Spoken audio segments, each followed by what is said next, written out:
Hello everyone, it's Emma here from the Goodnight Nurse. I help parents with their children's sleep problem and touch a little bit on behaviour as well. Look, you've probably been hunting high and low for the answers to the problems that you're having, and you're probably finding that there is no one technique or one answer that fits your exact problem, and that's why I'm here doing this series of online workshops to help you guys understand that there doesn't need to be a one-size-fits-all approach to child sleep. People often call me a sleep trainer or a child sleep trainer. I'm not necessarily a child sleep trainer. In fact, I don't train children to sleep at all. I train you how to teach your child to sleep. And that's the huge difference. If I was training a baby to sleep, then you would never be able to learn. But the fact that I'm teaching you how to get your child to sleep in a way that's specific to you, then that's what's going to make all the difference. Now, in this series of workshops, you're going to learn just what it's like to get your child to sleep your way. No control crying and no crying out. There's going to be a number of techniques that we go through. So the kind of things that we're going to talk about through this online workshop series is things like catnapping. Does your child catnap? Now, a cat nap is anything under 40 minutes sleep. So if they're getting less than a 40 minutes sleep in total in the day for one sleep, then that is a cat nap. Other things like rocking. Do you need to rock your child to sleep? Does your child need to sleep on you? Do you have a routine? Do you want a routine? Do you hate the thought of a routine? Do you need to feed your child to sleep? Feeding your child to sleep is usually the crux of any sleeping problem that you're having. So if you're feeding your child to sleep, obviously that's something that needs to change depending on their age. Co-sleeping. Does your child co-sleep because you want them to co-sleep with you, or do you co-sleep with your child because that's what they want from you? If it's unwanted co-sleeping by you, then of course that needs to change. But some people love to co-sleep and they just want to learn techniques on how to get better sleep from their child as they're co-sleeping with them. Early waking. Now, I categorize early waking as anything before 6 o'clock in the morning. And I know a lot of you are desperate to get just to 6 o'clock in the morning, but anything after 6 is absolutely fair game as far as I'm concerned. When you put your child to bed at night, you think that they're asleep, but then they wake up the second that you leave the room. So if that's a problem, then that's of course something that we're going to talk about as well.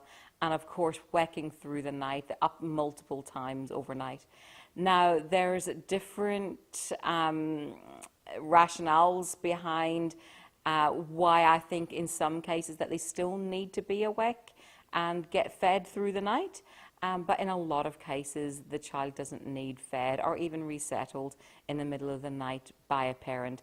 They can learn to resettle themselves. Patting and shushing them to sleep, of course, is another problem that parents end up spending a whole lifetime, almost what it feels like, trying to get their child to sleep in the middle of the night. So look, I want to reiterate that in this program, I'm not going to be encouraging you guys to let your child cry it out or do control crying. This is a program where I'm going to teach you 3 techniques on how to get your child to sleep, and you'll be able to choose from very, very gentle approaches to get your child to sleep. Whatever one suits your family and your lifestyle, I'll be able to talk you through that.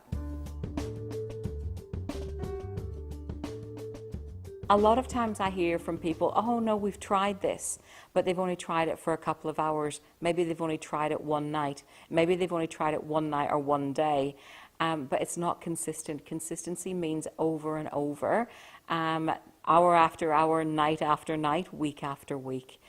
Often you know what you need to do, but you don't know where to start. And it's my job to help give you that confidence so that you know where to start.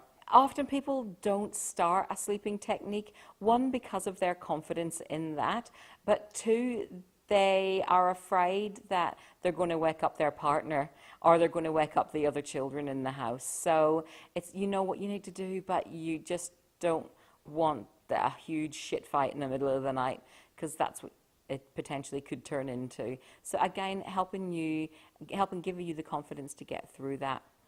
You know, you don't make changes to your child's sleeping habits sometimes because this is the way you've always done it, and it works this way. You know that if you get up and feed little Patrick back to sleep again in the middle of the night, that you're going to get back to bed, and at least you're going to have 2 more hours, if you're lucky, before he wakes up and wants fed again. So you feed him again, and then you go back to bed for another 2 hours, because in the middle of the night, all you can think about is how the hell you're going to get back to bed again.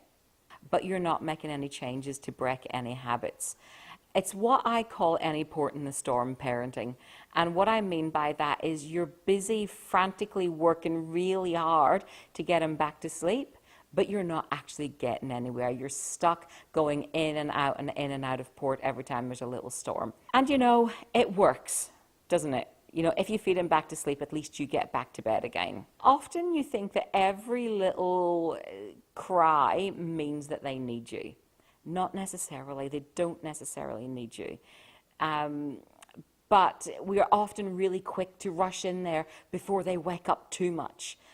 Because again, you don't want to put up with a shit fight for half an hour if you know if you get in within 10 seconds, you know, run in there quicker than Usain Bolt, that you'll get them back to sleep in a couple of minutes as opposed to half an hour or more. Does your child have colic or reflux?